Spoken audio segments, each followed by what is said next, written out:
Сәлем достар, бүгін сіздермен осындай жұмсақ шығатын, дәмі ерекше болатын балды тортын дайындайтын боламыз. Менің каналыма жазылуды ұмытпаңыздар, алда көптеген рецепттер салатын боламын. Ал енді балымызды отқа қойып, осылай ерітіп, қайнай түскенше осылай қозғап тұрамыз. Сонан соң біз балымызға ас содасын салып, осылай тез қозғаймыз. Яғни бізде ас содасы реакцияға түседі, осылай көпіріп шығады. Қозғап тұрамыз, осылай. Енді біз қоңырқай түске енгенше осылай балды отта қыздырамыз. Яғни бұл тортымыздың біздің түсіне байланысты болады.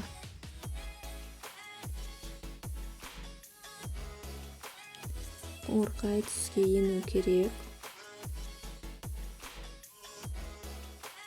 Ол отта тұрған сайын қоңырқай түске ене бастайды. Сонан соң біз сармаймыз салып, сармаймыз ерігенше осылай қозғаймыз. Сосын оттан алып суытамыз. Ал енді жұмыртқамызға қантымызды салып, венчиктің көмегімен араластырамыз. Қантымыз еріп, аппақ көпіршіктер шығып,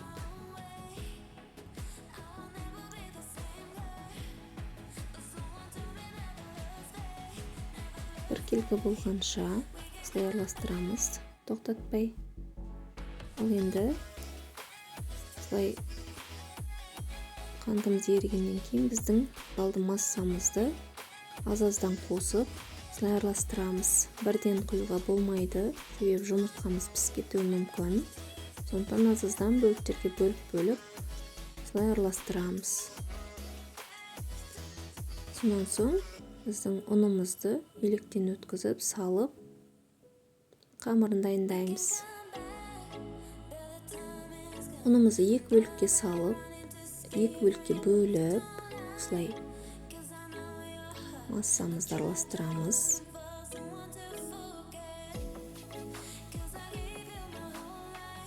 Біркелкі араласқаннан кейін екінші бөлігін саламыз ұнымыздың. Қою масса болғанша араластырамыз.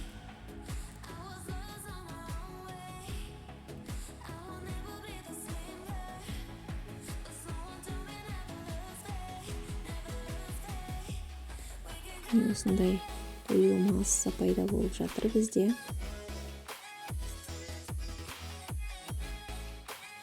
Біздің қамырымыз дайын.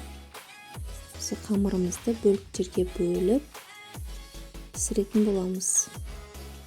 Осындай бөліктерге бөліп алдым. Менде 5 бөлік шықты, яғни 5 корж пайда болады. 180-200 градуста пісіріп аламыз. Әркім пеш әрқалай. Сондықтан өздеріңіз біркелкі пісетіндей етіп қыздырып алыңыздар да. 6-7 минуттай пісіріп аламыз. Пісіп шыққан коржымызды менде 24 диаметрге сызып алған болатынмын. 23 диаметрде етіп, шетін тегістеп алып, осылай қалған бөліктерін бетін әрлеуге қолданатын боламын. Ал енді крем дайындаймыз. Крем дайындау үшін қаймағымызға варенканы салып, біркелкі масса болғанша араластырамыз. Варенкамыз қою болып тұр бізде, яғни ол қаймаққа түскен соң еріп, біркелкі осындай қоңырқай түсті крем шығады бізде.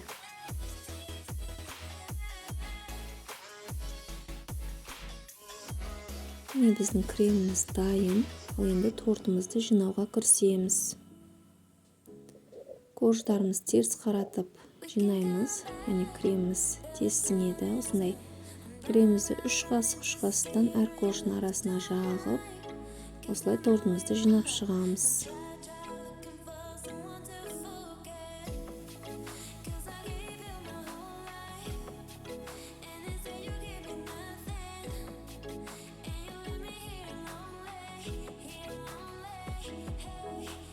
осылай корждарымызды жинап шыққаннан кейін жан-жанына қалған кремдерімізді жағып, біздің шетінен артылған қождарымызды блендердің көмегімен үгітіп алып, бетіне сеуіп әрлеп шығамыз. Міне осылай үгітілген қождарымызды жан-жанына, үстіне жақсылап сеуіп шығамыз. Сосын холодильникке 4 сағатқа, кемінде 4 сағатқа салып қоямыз. Кремі сіңіп, дәмі ерекше болып шығады. Бір түнге қойсаңыздар да болады. Менімен бірге болғандарыңызға рахмет. Міндетті түрде тортты жасап көріңіздер.